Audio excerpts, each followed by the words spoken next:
नमस्ते। आज के इस विश्लेषण में हम बहादुर मिट्ठू और जंगल का बचाव पर चर्चा करने वाले हैं। ये बुद्धिमानी, खतरे और टीम वर्क की बड़ी ही दिलचस्प कहानी है। जरा सोचिए, एक घना हरा भरा जंगल है जहां बिल्कुल शांति है, एकदम सुकून। चलिए बिना देर किए सीधे इस कमाल की कहानी के अंदर चलते हैं। अब सवाल ये उठता है कि क्या होता है जब इस शांत जंगल में अचानक कोई छिपा हुआ खतरा आ जाए। माहौल में एकदम से टेंशन आ जाती है ना। और ठीक यहीं पर एंट्री होती है हमारी कहानी के मेन कैरेक्टर की। और वो कोई इंसान नहीं है, वो एक हरा तोता है जिसका नाम है मिट्ठू। अब ये जो मिट्ठू है ना, इसकी असल ताकत है इसका नेचर।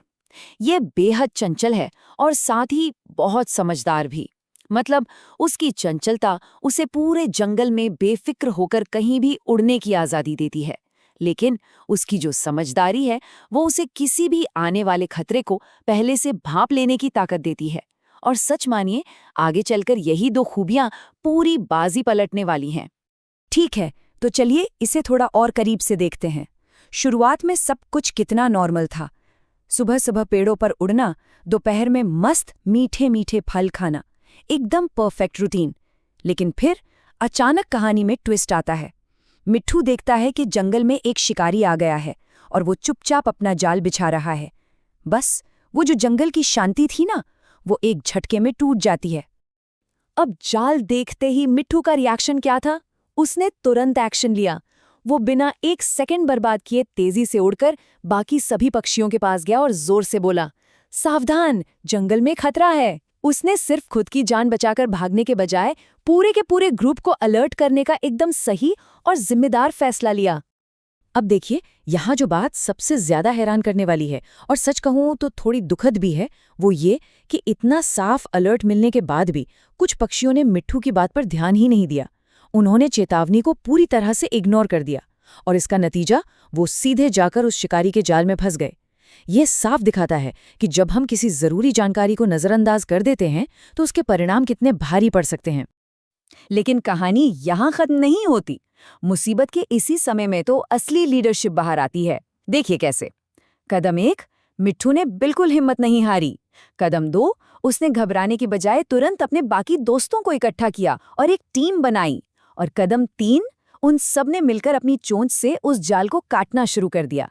क्या गजब का टीम वर्क था। और इसी जबरदस्त मेहनत के बाद आखिरकार सभी पक्षी आजाद हो गए। अब आप खुद सोचिए, इस शानदार बचाव के बाद जंगल का माहौल कैसा हो गया होगा। बिल्कुल बदल गया था। जाल से आजाद हुए सभी पक्षियों ने मिट्ठू का दिल से शुक्रिया अदा किया।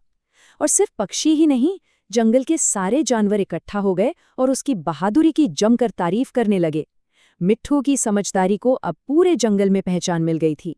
वो अब महज एक चंचल तोता नहीं था, वो एक असली हीरो बन गया था।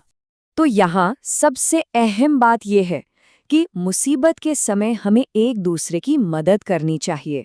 असल में पूरी कहानी का निचोड़ इसी एक विचार में छिपा है। अगर आप ध्यान दें तो ये सिर्फ किसी जाल से बचने की कहानी नहीं है, बल्कि ये हमें सिखाती है कि मुश्किल वक्त में आपसी सहयोग यानी एक दूसरे का साथ होना कितनी बड़ी ताकत बन सकता है। और अंत में ये चर्चा हमें एक बहुत बड़े सवाल के साथ छोड़ जाती है। जरा सोचिए, यदि एक छोटा सा चंचल तोता उस घने जंगल में इतना बड़ा बचाव अभियान चला सकता है, तो जब हमारी अपनी दुनिया में हमारे आसपास ऐसी अचानक कोई मुसीबत आ जाए तो हम अपने समुदायों की बेहतर तरीके से मदद कैसे कर सकते हैं? इस बात पर जरूर विचार कीजिएगा।